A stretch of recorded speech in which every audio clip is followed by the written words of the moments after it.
ከብዙም አቡነ ሳዊሮስ አጀብ የተባሉ መረጃዎች ወጥተዋል። ቤተ ክርስቲያን ለዶክተር አብይ አህመድ ትጸልያለች ሲሉ አቡነ ሳዊሮስ ገለጹ። የኦርቶዶክስ ቤተ ክርስቲያን ለጠቅላይ ሚኒስትር አብይ አህመድ አሊ ሳትጸልይ ውላ አድራ አታውቅም፣ ትጸልይለታለች ብለዋል። ኢትዮጵያ በዘመኗ እንደ አብይ አህመድ ያለ መሪ አግኝታ አታውቅም፣ ካሁን በኋላ ልታገኝ አትችልም።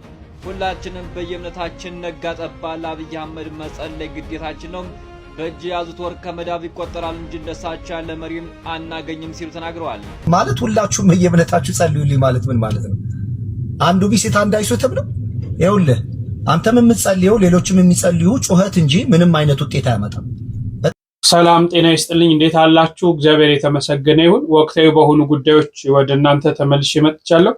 እንግዲህ ዛሬ የምንመለከተው ብፁዕ አቡነ ሳዊሮስ በጠቅላይ ሚኒስትር ዶክተር አብይ ዙሪያ አንድ መልእክት አስተላልፈዋል። እንግዲህ ቤተክርስቲያን ጸሎት ታደርጋለች፣ በእጅ ያዙት ወርቅ ሆኖ ነው እንጂ እንደሳቸው ያለ መሪ አላገኘንም እንዳሉ እንግዲህ ተሰምቷል። ያንን በስፋት የምንመለከት ይሆናል። እንግዲህ ማስተር አብነት ላይ ደግሞ አንድ ሰውዬ እንግዲህ በጸሎት ዙሪያ የተናገረው ነገር አለ። ያንንም አስቀኛቸዋለሁ።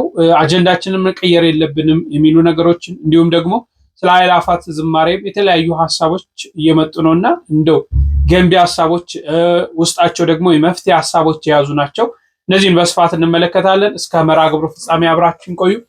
ይህን ቪዲዮ ላይክ በማድረግ ጀምሩት። ሰሞኑን ትንሽ ቀዝቀዝ ስላለ ላይክ አድርጉት። ሁላችሁም በኮሜንት ሴክሽን ላይ እግዚአብሔር ይመስገን ብላችሁ ጻፉት። እስቲ ዛሬ ፈልጌው ነው ቢያንስ 1000 ሰው መቼም አላጣም እግዚአብሔር ይመስገን የሚላ እግዚአብሔር ይመስገን እያላችሁ ኮሜንት ላይ ጻፉ። እሺ ከሁሉ በፊት እስቲ በዚህ አነቃቂ ንግግር እንጀምር። ኢትዮጵያ ውስጥ ያሉ አነቃቂ ነን ባዮች አንድ ሲልቡና የማይነቃቀነኝን ያክል አነቃቅተውኝ አያውቁም። እንደውም ድብርትን ነው የሚለቁብኝ። ይቺታችን ግን የሚገርም ነገር ተናግራ አነቃቃችኝ። እስቲ እናንተ ስሟትና ሐሳባችሁን ኮሜንት ሴክሽን ላይ አስቀምጡልኝ። ባይጠቅማችሁ እንኳን አይጎዳችሁም። ይቅርታ ሰሞኑን በጣም ብዙ ስራ ላይ ስለነበርኩ ነውና መዘጋጀትም በበቂ ሁኔታ አልቻልኩም። አሁን ማቅረብ አልችልም። ይቅርታ። እንዲህ ብዬ ተመልሼ ቢሆን ኖሮ ኪሮ ሌላ እድል ትሰጡኝ ነበር። ዓለምም እንደዚህ ናት። ለኛ ሰበብ ምንም ቦታ የላትም። ሰበብ ከጥንት ጀምሮ የነበረ የሰው ልጆች መጥፎ ልማድ ነው። አዳም ላጠፋው ጥፋት በሔዋን አሳበበ፣ ሔዋን ደግሞ በእባቡ። ነገር ግን ያ ሰበባቸው ከገነት ከመባረር አላዳናቸው። የእናቴ መቀነት አደናቅፎ ጣለኝ፣ ሰው የለኝም፣ ገንዘብ የለኝም፣ ጊዜው አሁን አይደለም እያለን የደረደርናቸው ሰበቦች ምን ውጤት አመጡልን? የድንጋይ ሰበባችን ነው። ብዙ ሰበቦችን በደረደርን ቁጥር ሸክማችንን ከባድ እናደርገዋለን። ይህም ድንጋዮችን ተሸክሞ ተራራ ላይ ለመውጣት እንደመሞከር ነው። ያም ደግሞ ትልቁ ህልማችንን ለማሳካት የምናደርገውን ጥረት ፈታኝ ያደርግብናል። ይልቁንም እነዚህን ድንጋዮች እንደ መረማመጃ መወጣጫ ብንጠቀማቸው ያሰብነው ከፍታ በጊዜው እንደርሳለን። የማስተርስ ተማሪ ያለው ማርገዜ፣ ባመንኩት ሰው መከዳቴ፣ የገዛ የውስጤ ፍርሃት ያሰብኩትን እንዳላሳካ ከበቂ በላይ ሰበብ ነበር። ነገር ግን ራዕይ ስለነበረኝ በሲሴክሽን በወለድኩኝ በ5 ቀኔ ወደ ትምህርት ተመለስኩ። ልክ እንደ እርግዝና ጊዜ የአራስነት ጊዜንም በዶርም ውስጥ አሳለፍኩ። ጨከንኩ፣ ቀጠልኩ፣ ትምህርቴንም በጥሩ ሁኔታ ጨረስኩ። ነገር ግን ሰበብ ብደረድር ኑሮ፣ ተስፋ ብቆርጥ ኑሮ ትምህርቴን ማጨርስም ልጅ አማናዊትም ልታስመርቀኝ አትመጣም ነበር። እናንተስ ሰበባችሁ ሸክም ሆኖባችኋል ወይንስ ያሰባችሁትን ለማሳካት እንደ መነቃቂያ እየተጠቀማችሁት ነው? የድንጋይ ለሰበበኛ ሰው እንቅፋት፣ ለጨከነ፣ ለወሰነ፣ ለሚሞክር ራዕይ ላለው ደግሞ ልክ ጥሩ ግንበኛ መሰረቱን እንደሚሰራበት ህልሙን ይገነባበታል። ድንጋያችሁን አንሱ፣ ህልማችሁን ገንቡበት። አመሰግናለሁ። በጣም የሚገርም ነው በእውነት። በእኛ ሰበብ እንግዲህ ሌላ እድል እንደማናገኝ ነው። ሰበብ በደረደርን ሰበብ ባበዛን ቁጥር ሌላ እድል የማግኘት እንትናችን ቻንሳችን ጠባብ ነው። ለምሳሌ አዳምና ሔዋን እንግዲህ ሰበብ አመጡ። ያ ሰበብ ግን ከሞት አላዳናቸውም። እባብን ቢበሉ እባብ አስታ ያንን ቢበሉ ጸበለስን ያ የበሉት በእባቡ አማካኝነት ነው የበላኑ ቢሉም ሰበቡ አላዳናቸውም ማለት ነው። ዛሬ እኛ ንስሐ ይሄንን ያመጣሁት ንስሐ ለመግባት የክርስቶስን ስጋና ደም ለመቀበል በርካታ ሰበቦችን እናስቀምጣለን። በርካታ እድሜ ገና ነው እንላለን፣ አልደረስኩም እንላለን፣ ምን ኃጢአት አለብኝ እንላለን። ማንለው ነገር የለም። ይሄ ሰበብ ግን አያድነንም፣ በኋላ ከተጠያቂነት አያድነንም። ለምን አልተማርንም አልገባንም እንዳትሉ ቤተክርስቲያን ዘወትር 24 ሰዓት ስትናገር ነው። መምህራኖቿ፣ ካህናቶቿ፣ ዲያቆናቶቿ፣ ሊቃውንቱ፣ ጳጳሳቱ ሁልጊዜ ሲናገሩ ሲያስተምሩ እንመለከታለን። ያንን ግን ተጠቅመን እየዳን አይደለም፣ ወደ መዳን መንገድ እየሄድን አይደለም። ራሳችንን ዝግጁ አድርገን እየጠበቅን አይደለም። ዛሬ ዝግጁ ሆነን የምንጠብቅበት ዕለት ነው። ሰበቦችን ማብዛት የለብንም። ሰበብ ባበዛን ቁጥር ሌላ እድል የማግኘታችን ቻንስ የጠበበ ይሆናል። ጥሩ አድርጋ እህታችን ገልጸዋለች። መቼም አንዳንዴ እንዲህ አይነት ነገር ውስጥ ትምህርቶች እናገኛለን ብዬ ነው ይሄን ያቀረብኩት። እስቲ ከሌሎቹ በፊት እስቲ ይሄንን መልእክት ስሙት። ሰላም ቤተሰቦቼ፣ ባሳለፍኩት የ1 ዓመት ከ4 ወር እስር የተማርኩትን ልንገራችሁ። በህይወታችን ውስጥ ቅስፈታዊ አጋጣሚዎች ህይወታችንን ፈጽሞ ወደማንጠብቀው አቅጣጫ ሊከተን እንደሚችልና በህይወታችን ውስጥ ያላስተዋልናቸው ነገሮች የህይወታችንን ዋጋ ሊያስከፍሉ እንደሚችሉ ፈጣሪ ይመስገን። አለማስተዋል ያስከፈለኝን ዋጋ በ1 ዓመት ከ4 ወር እስር ታርሜ ወጥቻለሁ። ተሳስቼ ያስከፈውትን የኢትዮጵያ ዋልታ የሆነውን አየር መንገዳችንን እንዲሁም የአየር መንገዳችን ሰራተኞች እንዲሁም የጸጥታ አባላትን መላው የኢትዮጵያ ህዝብን እኔ ልጃችሁ እንደ ልጅ አጥፍቻለሁና እንደ ልጃችሁ አይታችሁ ይቅርታ እንድታደርጉልኝ ከልብ ጠይቃለሁ። በታሰርኩበትም ጊዜ ከምንም ነገር በላይ የኢትዮጵያን ህዝብ ፍቅር አይቼበታለሁ። ሁሉም ሰው እንደ ወንድሙ ነበር ሲያስብልኝ የነበረው። እናቶች እንደ ልጃቸው ነበር ሲጨነቁልኝ የነበረው። ከልብ አመሰግናለሁ። ተመላልሳችሁ ለጠይቃችሁኝ፣ በጸሎታችሁ ላሰባችሁኝ፣ ለተሳላችሁልኝ በጣም አመሰግናለሁ። አሁን ደግሞ ወጥቻለሁ። ከዚህ በኋላ ህዝቤንና ሀገሬን በሚጠቅም ስራ አመጣለሁ። በጣም ወዳችኋለሁ፣ አኮራችኋለሁ። እንግዲህ እንደምታስታውሱት ጆን ዳንኤል ላለፉት 1 ዓመት ከ4 ወር በእስር ቤት እንደነበር ሁላችሁም ታውቃላችሁና እንደው እስር ቤት ገብቶ ሲወጣ በእንዲህ አይነት በይቅርታ መንፈስ መጀመር አንዳንዴ ቀላል ናቸው ያልናቸው ነገሮች ህይወታችን ምን ያህል ሊያመሰቃቅሉና ወደ ያልታሰበ ነገር ሊከቱን እንደሚችሉ ገልጿል። ስለዚህ ጥቃቅን ነው ያልነው ባለማስተዋል የምናደርጋቸውን ነገሮች ባለመረዳት ባለመገንዘብ አንዳንዴ ሀብት ሲኖረን ዝና ሲኖረን ቤተሰቦቻችን ሲወዱን ሰዎች ከፍ ሲያደርጉን ሌላ ዓለም ውስጥ እንገባለን። እግዚአብሔርንም እንረሳዋለን፣ ኃያል መሆኑን ማለት ነው። በእንዲህ አይነት ነገሮች ውስጥ ስናልፍ እግዚአብሔርን ማሰብ አለብን። ግን ቀላል ናቸው ያልናቸውና የናቅናቸው ነገሮች ወደ አልተፈለጉ ነገር ይወስዳሉና እንደው እንኳን ደህና መጣ ማለትም ያስፈልጋል። እንኳን ደህና መጣ፣ እንኳን እግዚአብሔር አስፈታ። መቼም ቤተክርስቲያን ለታሰሩት ሁሉ የምትጸልይ ናትና ከስራታቸው የፈታቸው ዘንድ ዘወትር ትለምናለች። እንኳን ለቤት አበቃ ለማለት እፈልጋለሁ። እሺ ወደ ማስተር አብነትን የተናገረው አንድ ወጣት እንግዲህ ስሙት እስቲ። ማለት ሁላችሁም በየእምነታችሁ ጸልዩልኝ ማለት ምን ማለት ነው? አንዱ ቢስት አንድ አይሶትም ነው። ይኸውልህ አንተም የምትጸልየው ሌሎችም የሚጸልዩ ጩኸት እንጂ ምንም አይነት ውጤት አያመጣም። በጣም በጠና ከታመምክ ብር ከሌለህ ብር ስጡኝ ነው የሚባለው። ብር ካለህ ደግሞ ሂደህ መታከም ነው ያለብህ። በሽታ በሕክምና እንጂ በጸሎት አይደለም። እግዚአብሔርን የማይፈሩ ክፉ አንደበት ያላቸው በጣም ባለጌ ሰው እንደሆንክና በሰው ቁስል ላይ ጣትን የምትሰድ ክፉ ሰው እንደሆንክ ልነግርህ እወዳለሁ። እኔ ታመምኩ ብዬ የተናገርኩትኝ ድንገት ስለጠየቀኝ ነው ጋዜጠኛው እንጂ ላስጨንቃችሁ ፈልጌ አይደለም። ተቸገርኩም አላለም። ብርም አታሰባስቡ እያለ ነው። የገንዘብ ችግር እንዳልኖረው የሰውም ችግር እንደሌለበት እኮ ታውቃለህ። ግን እዚህ ጋራ ሚዲያ ላይ መጥተህ እንደዚህ የመናገር ግን ሞራሉን ይኖርሃል። ሁላችሁም በየሃይማኖታችሁ ጸልዩልኝ ያለው ለሁሉም ሃይማኖቶች ያለውን ሪስፔክት ለመናገርና በተለያየ ሃይማኖት ውስጥ ያሉ ሰዎች ስለሚወዱት ሁሉም በሚያመልከው አምላክ ይጸልይለት ነው። ትክክል የሆነው አምላክ እንግዲህ መልስ ይሰጠዋል። ሁሉም እንዲጸልዩልኝ አድርጌ አንዱን አልስትም ምናምን ብለህ ያልከው እሱ ያንተ ይሄ ኔጌቲቪቲ የኔጌቲቭ አቅምህን የምትጠቀምበት ፖቴንሻል ነው እንጂ ማስተር አብነት ከበደ ይሄን ሊናገር ፈልጎ አይደለም። በጣም ነው ያሳዝናል።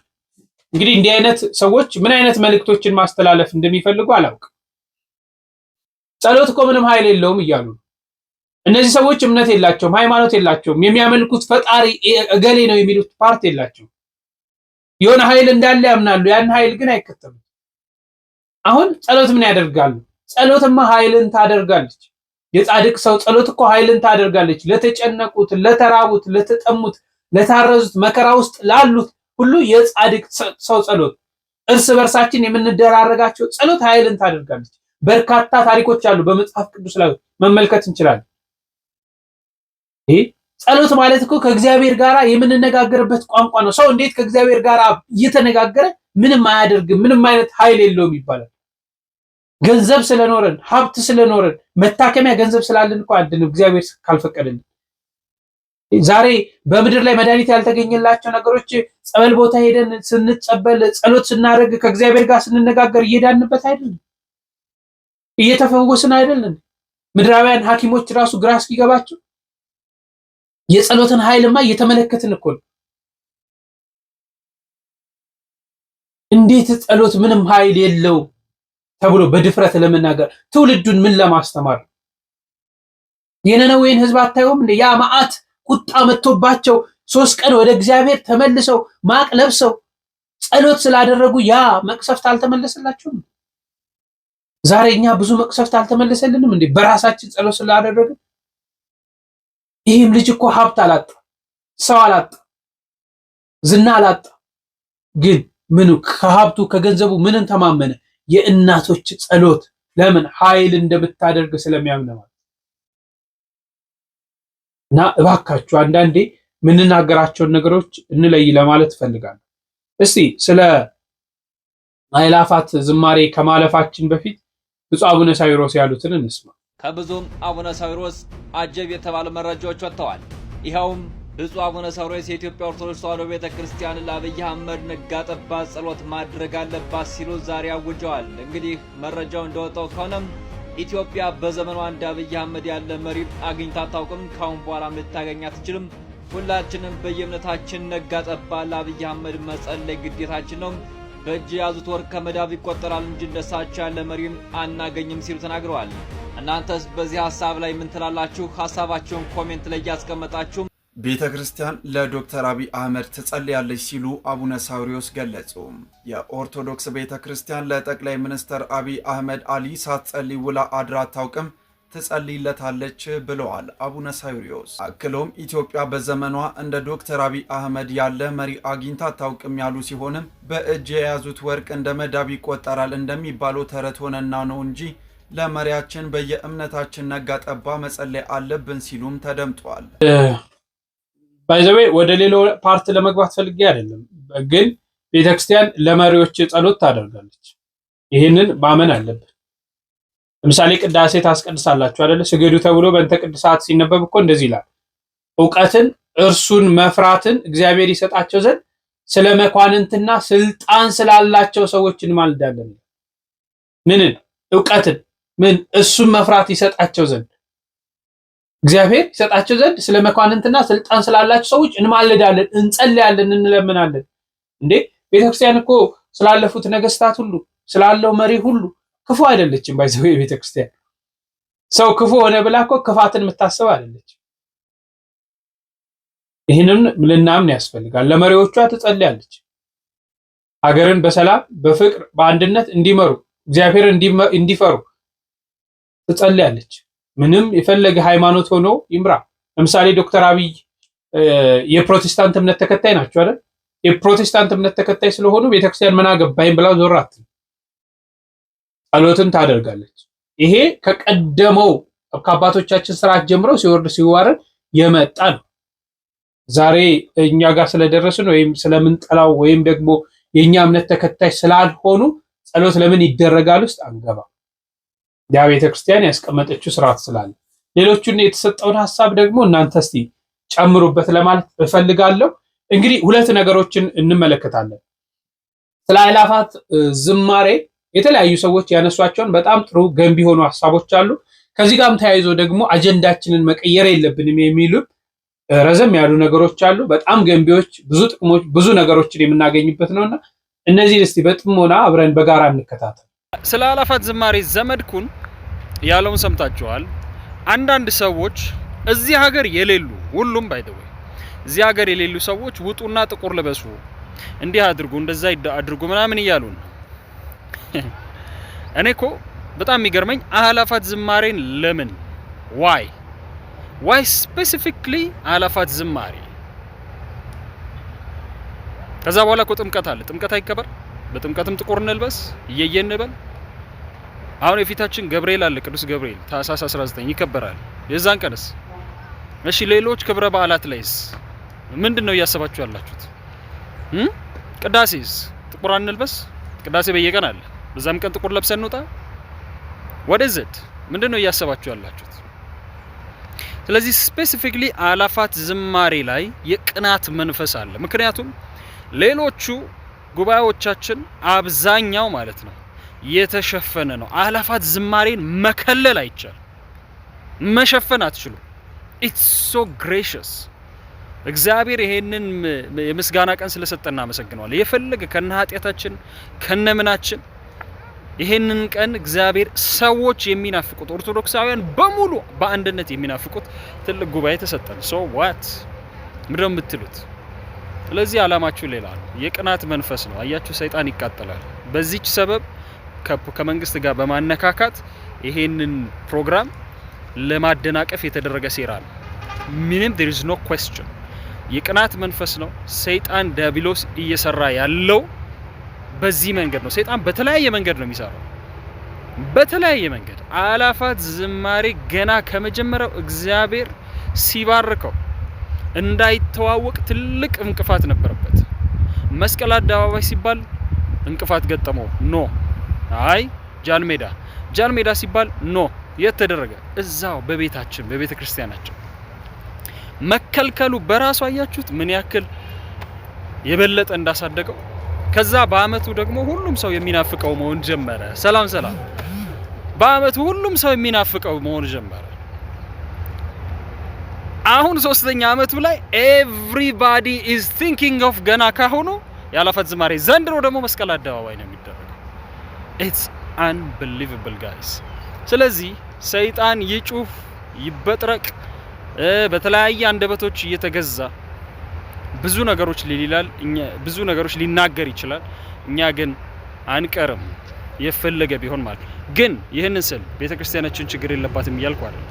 በየቦታው ያሉ ችግሮቻችንን በሙሉ የምንቀርፍበትን መንገድ እስከምናገኝ ድረስ የያዝነውን ነገር በስነ ስርዓት ይዘን የተፈቀደልንን መንገድ በአግባቡ ተጠቅመን ምንም አይነት ሌላ ምክንያት እንዲሰረዝብን እንዲንከለከል ሌላ ምክንያት ሳይኖርብን እግዚአብሔርን አመስግነን እኛም ህብረታችንን አጠናክረን የሚታይ ደስ የሚል የሚናፈቅ ጉባኤያችንን እንቀጥላለን።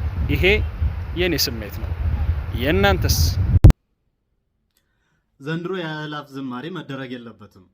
ምክንያቱም እኛ መከራ ውስጥ ነን ያለ ነው። መከራ ውስጥ ሆነን ጥቁር ለብሰን ማልቀስ አለብን እንጂ ነጭ ለብሰን መዘመር የለብንም። አላፍ ዝማሬ መደረግ የለበትም ብለው ተቃውሞ የሚያነሱ ሰዎች የሚያቀርቡት ምክንያት ነው። እርግጥ ነው ያለነው መከራ ውስጥ ነው። ክርስቲያኖች የሚገደሉበት የሚሰደዱበት ወቅት ነው። ነገር ግን መከራ ውስጥ ነን ብለን ደግሞ ዝማሬ መዘመር የለበትም ማለት ደግሞ የለብንም። መዝሙር በደስታ ጊዜ ብቻ መዘመር አለብን የሚል የቤተ ክርስቲያን አስተምሮ የለም። ሐዋርያው ቅዱስ ጳውሎስና ሲላስ እስር ቤቱ እስኪናወጽ ድረስ የዘመሩት ደስታ ውስጥ ሆነው አይደለም፣ መከራ ውስጥ ነበሩ። በሰንሰለት ታስረው እስር ቤት ውስጥ ወህኒ ቤት ተጥለው ነበር። መጽሐፍ ቅዱስ ላይ አንብባችሁት ከሆነ የሰለስቱ ደቂቅ መዝሙር የሚል የመጽሐፍ ቅዱስ ክፍል አለ።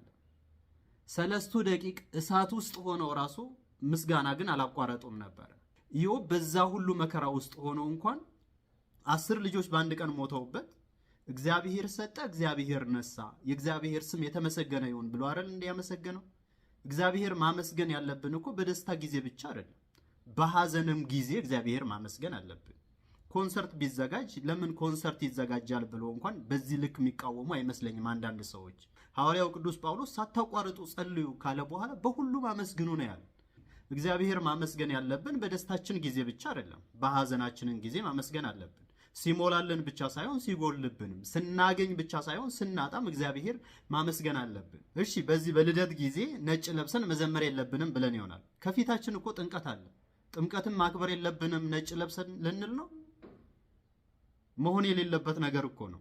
በሀገራችን አንድ የሚባል ብሂል አለ። ዘመድ ቄስ እያለቀሰ ይፈታል የሚባል።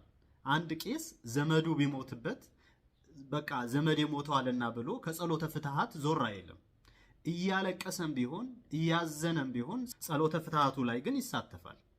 አሁን መሆን ያለበት ነገር እንደዚህ ነው። ገዳዮቻችን እንቃወማለን፣ ነገር ግን ነጭ ለብሰንም ደግሞ እንዘምራለን። ምክንያቱም ዝማሬ፣ ምስጋና ወቅት መለየት የሌለበት ነገር ስለሆነ ማለት ነው። ራእይ ዮሐንስ ምዕራፍ 5 ላይ ተመልክታችኋል። ከመከራ ውስጥ የመጡትን እነዛ ሰማዕታት ነጭ ልብስ እኮ ነው የለበሱት። ነጭ እኮ የድል አድራጊነት ነው እንጂ የተሸናፊነት አይደለም። በጣም መገንዘብ ያለብን ነገር አእላፍ ዝማሬ ይቅር ሳይሆን በዚህ አእላፍ ዝማሬ ያሉት ችግሮች ምንድናቸው? እንዴት እንቅረፋቸው? ለወደፊቱስ እንዴት ተጋግዘን እንሄድ የሚለው ነገር ነው እንጂ እኛ ያልነካነው ነገር መደረግ የለበትም ወደሚል አስተሳሰብ ደግሞ መሄድ አይገባም። ለቅድስት ቤተ ክርስቲያን የሚጠቅማት ነገር አይደለም። ይህን ተቃውሞ የሚያራግቡ ሰዎች እንደ እውነቱ ከተባለ እንደው የተደፋ ውሃ እንኳን ቀና ያላደረጉ ሰዎች፣ ከቤተ ክርስቲያን ሰዎች ገፍቶ ከማውጣት በስተቀር የረባ ስራ ያልሰሩ ሰዎች ደግሞ ይህን የመሰለ መልካም ነገር ሲቃወሙ እንደማየት ደግሞ የሚያሳዝን ነገር የለም። ማንኛውም እግዚአብሔር አምላክ የዛ ሰው ይበለን። እንዘምራለን። በግፍ የሚገደሉ ወገኖቻችንም ደግሞ እናስባለን። ከይቅርታ ጋር አካውንቴ ደጋግማችሁ ኮፒ ሊንክ አድርጉልኝ። ይቆየን። ዲያቆን ሄኖክ ኃይሌ ቆይ ምንድነው እያደረገ ያለው? አይሰማም እንዴ? ይድረስ ለዲያቆን ሄኖክ። ጎረቤት ለቅሶ ተቀምጠው ሐዘን ላይ ሆነው ቴሌቪዥን መዝጋት ባይመለከተንም ጥቁር መልበስ ባህላችን ነው አለ። አዎ ጥቁር እየለበስን እናለቅሳለን፣ ጥቁር ለብሰን እናለቅሳለን። እየሞቱ እንበራለን አንልም፣ እየሞቱ እንደምቃለን አንልም። ምእመን እየሞተ እንበዛለን የሚል ቋንቋ የለም። እሱ እውነት ነው። ሲገድሉን እንበዛለን ደማችን ዘር ነው የሚል ቋንቋ የለም። የኛን ደም የሚበቀል ክርስቶስ አለ። የኛን ደም የሚበቀል እግዚአብሔር አለ። እኔ አንድ ነገር እስኪ ልጠይቃችሁ፣ በተለይ በእንደዚህ አይነት ተቃውሞ ላይ ላላችሁ ወንድሞች፣ ይሄ ፕሮግራም እንዲቆም ማን ነው መጀመሪያ የሚፈልገው? ማን ነው መጀመሪያ የሚፈልገው ነው? የኦርቶዶክሳውያን ህብረት አንድነት መሆን ማን ነው የማይፈልገው? ጽንፈኛ የምንላቸው አካላትና የኢትዮጵያ ኦርቶዶክስ ተዋሕዶ ቤተክርስቲያን በአንድነት መቆምን የማይፈልጉ አካላት ይሄ የአእላፋት ዝማሬ እንዲቆም ይፈልጋል። እና የአእላፋት ዝማሬ እኮ 99% ይሄን የምትናገሩ አካላት፣ በዚህ ሐሳብ የምትሰጡ፣ በዚህ የምትተቹ አካላት 99% በአካል ኢትዮጵያ የለም። በአካል የአርሲው ሞት ሳንገበግበው ነው። የወለጋው ሞት ሳንገበግበው ነው። የደብረ ኤልያስ ገዳም ጉዳይ ሳንገበግበን ነው። የአክሱም ጾር ላይ የተጠመደው መሳሪያ የሞቱት ገዳማት አባቶች ሳንገበግበን ነው። በጦርነት ወቅት የታመሱት ቤተክርስቲያኖቻችን ሳንገበግበን ነው።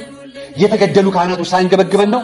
እኛ እዚህ ኢትዮጵያ ውስጥ ሆነን የምንናገር ኢትዮጵያውያን በሁለት ምጣድ ልንጣድ አይገባም።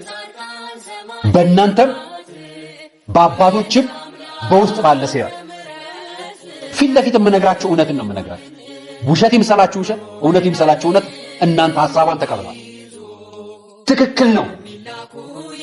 እስኪ እንኳን አይደለም ዲያቆን ሄኖክ ኃይሌ የሚመራው የአእላፋት ዝማሬ ቀርቶ ኢትዮጵያ ውስጥ ያለ ሰላማዊ ፖለቲካ ፓርቲ ታውቁት፣ ሌላው ሰላማዊ ፖለቲካ ፓርቲ በአንድ ጉዳይ ላይ ሰልፍ ማድረግ ጠይቆ የተፈቀደለትን አካል ታውቃላችሁ? እስኪ ንገሩን፣ ማንን ንገሩን።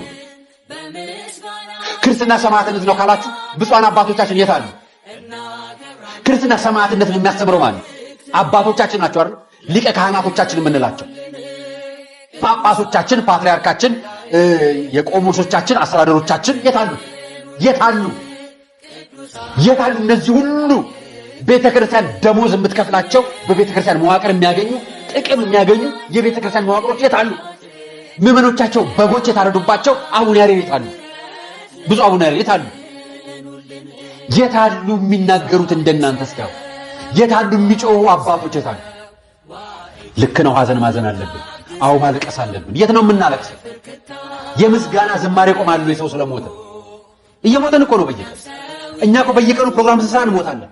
እና የአእላፋት ዝማሬ ቋርጥ ወይንስ እየተከናወነ ጥቁር ለብሳችሁ ውጡ ቢባል ሊፈጠር የሚችለውን ነገር አስባችሁ ታውቃላችሁ? ልክ ናችሁ። ሐሰት አልተናገራችሁ። እንኳን ጥቁር ለወንበር እንኳን ጥቁር ለብሱ ሲባል የተፈጠረውን ታሪክ ታውቃላችሁ? ለወንበር ለነፍስ አይደለም፣ ለወንበር ነው ጥቁር ለብሱ የተባለ። ያኔ ለወንበር ጥቁር ለተለብሶ የተወጣውን ታሪክና የተፈጠረው ውርጅብኝ የሞቱ ነፍሳትን ታስታውሳላችሁ። አሁን ወንበር የለማ።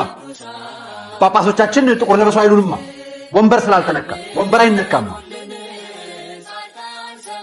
ወይ የሚፈለገው ተመዳድቧል ወይ የሚፈለገው ተፈጥሯል። እሱን ደግሞ እኔ ከምነግራችሁ በላይ በደንብ ታውቁታላችሁ። ዲያቆን ሄኖክ ኃይሌ በዚህ ጉዳይ ላይ ከበደለው በላይ የጠቀመው ነገር ይበዛል። እኔ አንድ ነገር ልንገራችሁ፣ ሰማዕት ለመሆን የሚናገር ምዕመን በጣም ብዙ ነው ያለው።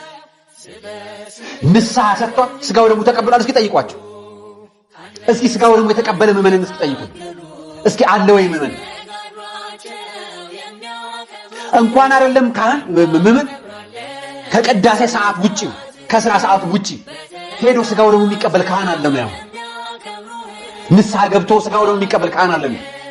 ንገሩኝ እስኪ እንኳን አይደለም ምዕመን ጥቁር ሊለብስ በስራ ሰዓት ውጪ ስጋው ደግሞ የሚቀበል ቀርቶ ይሄ እኮ ስራ ነው። በቃ ስጋው ደግሞ መቀበል ስራው የሆነ ካህን ነው ያለን አብዛኛው ከተማ። የትኛው ጳጳስ ነው ንስሐ ገብቶ ስጋው ደግሞ ሲቀበል የምታዩት? ሌላው ትምህርት የሚሆን ምን አለ? በቃን ብሎ ቁጣ ብሎ የተናገረ ከፊት የሚመራን አባት የት ነው ያለ? አዎ እንኳን አይደለም ያለፋት ዝማሬ እያንዳንዳችን ልባችን ጥቁር ለብሷል። ልባችን ሐዘን ላይ ነው ያለው። በየቀኑ ካህን ይገደላል፣ በየቀኑ ምዕመን ይገደላል፣ በየቀኑ ሰው ይሞታል። የት አጀንዳው ፖለቲካዊ ተደርጋ በፖለቲካ ጥቃት የሚጠቃው ማለት ኦርቶዶክሱ ብቻ። የኦርቶዶክሱ ሞት ነው ፖለቲካ የሚተነተንበት። የሌላው ሞትስ የሌላው አጀንዳስ? በጦርነት ምክንያት መካነ ሰላም የሞቱት ሙስሊሞችስ ምን ያህል ነበር አጀንዳው? ሰምታችሁታል። በመንግስት ሚዲያ በሙስሊሞችም ዘንድ እንዴት እንዲራገብ እንደነበር። አጀንዳው ከምን ጋር ነው? ስለዚህ የዲያቆን ሄኖክ ኃይሌ የጀመራቸው የአላፋት ዝማሬ መቀጠል አለባቸው። አዎ በልባችን ጥቁር ለብሰን ከላይ ነጠላ ለብሰን አላፋት ዝማሬ መውጣት። ስለ አላፋት ዝማሬ ምን ታስባለህ የሚል ጥያቄ በውስጥ በኩል በተደጋጋሚ ይመጣልኝ ይገኛል። ኦኬ፣ ስለ አላፋት ዝማሬ ማስባቸው 3 ነገሮች ናቸው። አንደኛ የአላፋት ዝማሬ አስመልክቶ የጃንደረባ ትውልድ ዩቲዩብ ላይ ፖስት ያደረጋቸው የሚገኙ ቪዲዮዎች አሉ ወይ ደግሞ መዝሙሮች አሉ በአላፋት ዝማሬ ላይ የሚዘመሩ። በእነዚህ ዝማሬዎች መሃል ቢያንስ 1-2 መዝሙር ቤተክርስቲያን ችግር ውስጥ እንደምትገኝ የሚያሳይ መከራ ውስጥ እንዳለን የሚያሳይ መዝሙር ፖስት ይደረግልን። ሁለተኛ ደግሞ በኦርቶዶክሳውያን ጭፍጨፋ ላይ የተጎዱ 2 ህፃናት አሉ። ለታሪክ የተረፉ 2 ህፃናት አሉ። እንደሚታወቀው አንዱ ቆርጧል፣ አንዱ ደግሞ እጇን ብትጎዳም አለች ራሷን በዚህ በሜንጫ ነው በምን የተረተሯት ማለት ነው።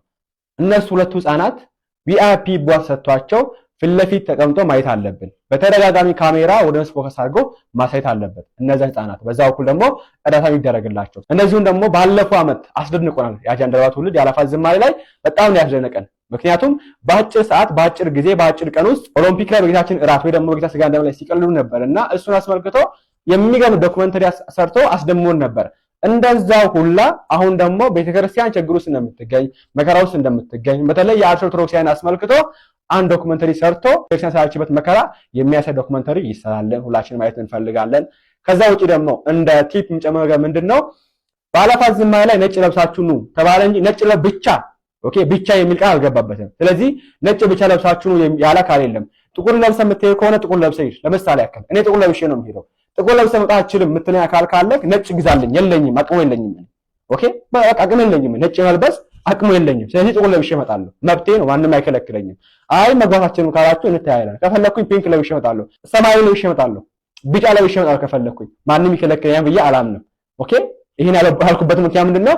ጥቁር ይለበስ ነጭ ይለበስ፣ ጥቁር ይለበስ አንተ ራስህ አንተ ይሄን የምትመለከተው አካል ጥቁር ይለበስ የምትል ከሆነ ጥቁር ለብስና ና፣ ማንም አይከለክልም እኮ። ኦኬ ነጭ ይለበስ፣ ነጭ ለብሰህ ና፣ ማን ከለከለ? ይሄ ነው ማለት የምፈልገው ነገር። ሌላ ብዙ ግርግር ውስጥ መግባት አለ ብዬ አላስብም። በደንብ እንድትገመግሙ የሚያደርግ አንድ ነገርን ማለት እንሻል። የትኛውን ጉዳይ ነው ወገኖቼ ጀምረን የጨረሰው?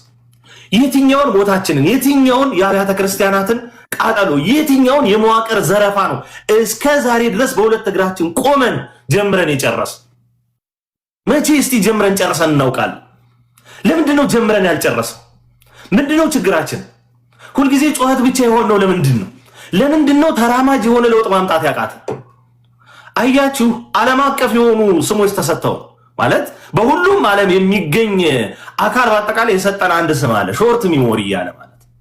ሾርት ሚሞሪ የተባለው ጀምረን ስለማንጨርስ፣ በጣም የሚገርመው ደግሞ ስለምንረሳ ያቀነባብ ዛሬ አርሲ ላይ የሚያደርጉትን ነገር ወይም እንደውም አርሲ አይደለም ለዚህ ምሳሌ የሚሆነው የዝቋላ ገዳማን አባቶቻችን ዘንድሮ ለነበረው ግድያ የአምናው ግድያ አስተዋጽኦ ነበር። አምና የነገሩንን ዘንድሮ ይፈጽሙታል። አምና ያቀነባበሩትን ዘንድሮ ያፈነዱታል። እኛ ማስተዋል ስላልቻልንና እኛ ጀምረን መጨረስ ስላልቻልን ግን በሞታችን መቆም ላይ አስተዋጽኦ እንኳን ሊኖረን አልቻለም። ሞትን ከማለት ውጪ እየተገደልን ነው ከማለት ውጪ ሞታችንን ለማስቆም ምንም አይነት እርምጃ ውስጥ ገብተን አንታይም። ስለዚህ ይኸውላችሁ አርሲ ላይ እግዚአብሔር አምላክ ደግሞ ፈቀደና በጣም አሯሯጣና አርሲ ላይ ጣለ። አንድ የአርሲ ኦርቶዶክሳውያንን ወገኖቻችንን ግድያ በተመለከተ ወንድም እህቶቻችን፣ እናት አባቶቻችን፣ ልጆቻችን ግድያን በተመለከተ ልናስተውለው የሚገባ የኢትዮጵያ ኦርቶዶክስ ተዋሕዶ ቤተክርስቲያን በቀጥታ የእልቂት ጥቃት መድረስ ከጀመረ ጊዜ አንስቶ የተፈጸሙ በርካታ ልዩ ልዩ ስም ያላቸው ጉዳዮች በሙሉ ወደፊትም ሊፈጸሙ የሚችሉ ጉዳዮች በሙሉ ታጭቀው አርሲ ምድር ላይ አሉ።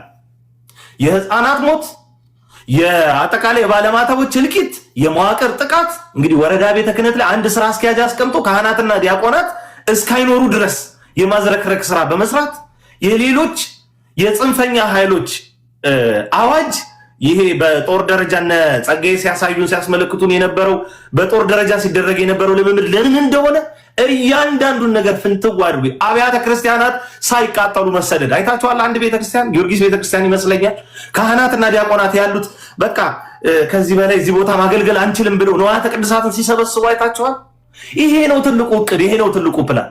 ለምን በማቃጠል እኛን ሲያንጨረጭሩ እኛን ሌላ አይነት ሂሳብ ሲያስመነዝሩን ይኖራሉ? ምንም ኮሽ ሳይል ጽድት አድርገህ እንደ ኪራይ ቤት መልቀቅ እኮ ነው ንዋያተ ቅድሳትን ለቀህ እንድትወጣ እያደረጉን ያሉት። ይሄ ታጭቆ እየሆነ ያለው አርሲ ምድር ላይ ነው። ለአርሲ መስራት ካልቻል ለአርሲ እስከዛሬ ድምጽ የሆነውን ነገር በአጠቃላይ አጭቀን ውጤት በሚያመጣ ደረጃ መቀየር ካልቻል ከዚህ በኋላ ለሚሆነው ውሸታሞች ነው። ያ ማለት ከዚህ በኋላ አካባቢ ቀይሮ ለሚደረገው እልቂት ድምጽ ለመሆን በሞክር በቃ ከንቱን። አሁን በወለጋ አካባቢ ዋና ስራ አስኪያጅና ካህን ተገለዋል። እሱን ወተን ድምጽ መሆን ምንድነው ትርጉሙ? ምንድነው ታዲያ? እዚህ ጋር ያልሰራ ነው እዚህ ጋር በደንብ ውጤት ያላመጣንበትን ነገር ዘለን መጮህ ማለት ምንም ማለት አይደለም። ባይዘው የሰበር ዜና ናፍቆት የለብን። የሰበር ዜና ናፍቆታችሁንም ተው። ከሰበር ዜናው ይልቅ ሰበር ስራ ነው የሚያስፈልገን። ሰበር እንቅስቃሴ፣ ሰበር ለውጥ፣ ሰበር እንደዚህ መሬት የረገጠ ተግባር ያስፈልገናል። በአርሲ ምድር ላይ እየተደረገ ያለውን ነገር በዚህ ደረጃ የተከታተልንበት መንገድ በዚህ ያህል ደረጃ ውጤት እስኪያመጣ አርሲ ያልንበት ቅጽበት በሌሎች አጋጣሚ ተደርጎ አያውቅ። ባይዘው ጎበዝ የሆነ ሰዎች አንቀይጥ ከምንም ነገር። የአርሲ ኦርቶዶክሳውያን ግድያ የኔ ግድያ 14 ቤተሰቦቹን ያጣ ወንድም እኔ ነኝ ብለን እናስብ። ከዛ ውጭ ያለውን ክርስትናችን እንዴት እንኑረው። አርሲ የሚለውን ነገር ግን አንደብቀው። በቃ ይሄ አናጥፈው። ምን መደበቅ እኮ እንደውም መልካም ነበር። አናጥፈው፣ ከውስጣችን እንስራበት፣ እንድከምበት። አሁንም ፒቲሽን የመሳሰሉ ነገሮች ይሰበሰባል፣ ይሰራል። ያ የሚያመጣውን ውጤት እየተከተሉ መጓዝ ያስፈልጋል። በዚህ አሁን በተያዘው እንቅስቃሴ የምር የአርሲ ኦርቶዶክሳውያን ወገኖቻችን የቀሩት የሰማዕታት ቤተሰቦች ያላቸውን ተስፋ ብታዩ ትተን በቃ እንዲህ ከሆነ ክርስትና ብለን እኮ ወደ ሌላ ሃይማኖት ልንሰደድ ነበር ከሚገሉን። በቃ እዚህ ጋርም ያለው መዋቅሩም ዝም ብሎናል።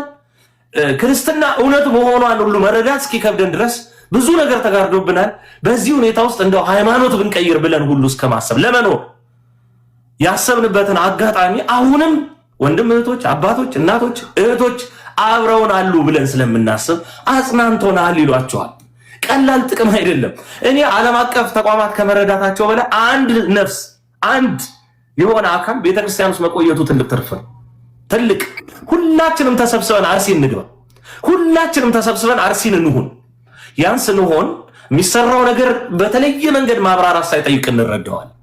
አሁን በጣም የሚገርመው ነገር ይሄ ሁሉ ርቀት ሄደን የቲኔጀር ጥያቄ የሚጠይቁ ሰዎች አሉ። አሁን ቅድም መጀመሪያ የመለስኩት ጥቅሙ ምንድን ነው? አንዳንዱ እልህና ግልፍተኝነት የወለደው ነው።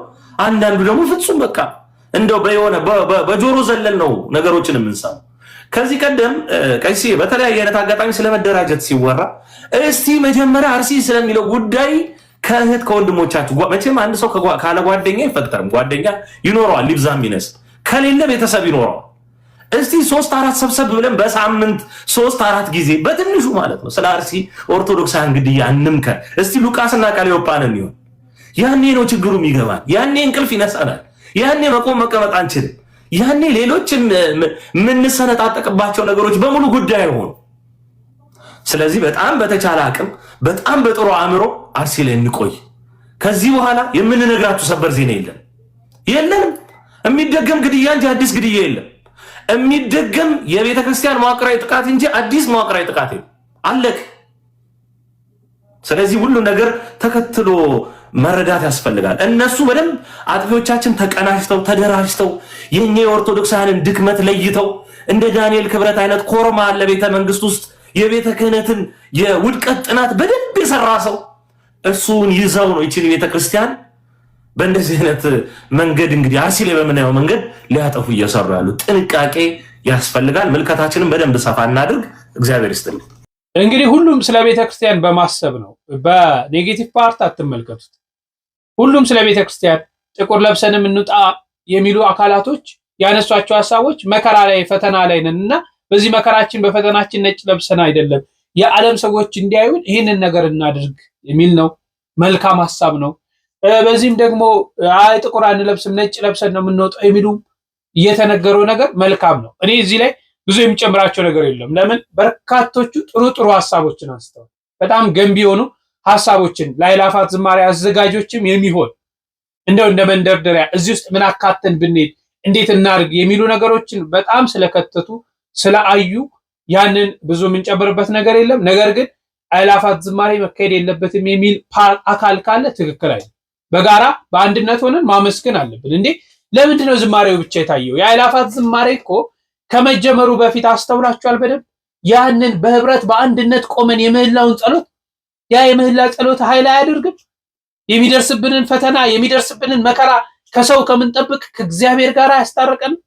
ዛሬ የዓለም ህዝብ የዓለም መሪዎች ትኩረት እንዲሰጡበት ነው አይደል? ትኩረት ሰጥተው ለውጥ ያመጣሉ ብላችሁ ታስባላችሁ? ከነሱ ይልቅ እኛ በአንድነት በአእላፋት ዝማሬ ላይ በንጹህ ልብ ተገናኝተን የምንጸልየው ጸሎት ፍሬ አያፈራም? ያንን ጸሎት በጋራ ብንጸልይ አይሻልም? ስለዚህ ይሄ የምህላው ጸሎት እኮ እንደ ትልቅ ነገር እንደ ውስጥ በንስሐ ህይወት ተመላልሰን በአንድነት ኦርቶዶክሳውያን እንዲህ አይነት በአዲስ አበባ የምንገኝ ነው አብዛኛው ሰው አይደል? በአንድነት ሆነን እስቲ ጸሎቱን እናድርግ፣ ምህላውን እናድርግ። እያለቀስን ከላያችን ነጭ እንልበስ፣ ልባችን ጥቁርም ቢሆን ጥቁር ሐዘን ውስጥ ብንገኝም አልቅሰን በዛ በአደባባዩ አልቅሰን በጋራ ጸሎት እናድርግ። እግዚአብሔር ሰምቶ ይሄን መዓት አያቆምልንም ብላችሁ ታስባላችሁ? እኛ ወደ እርሱ ስላልቀረብን እኮ።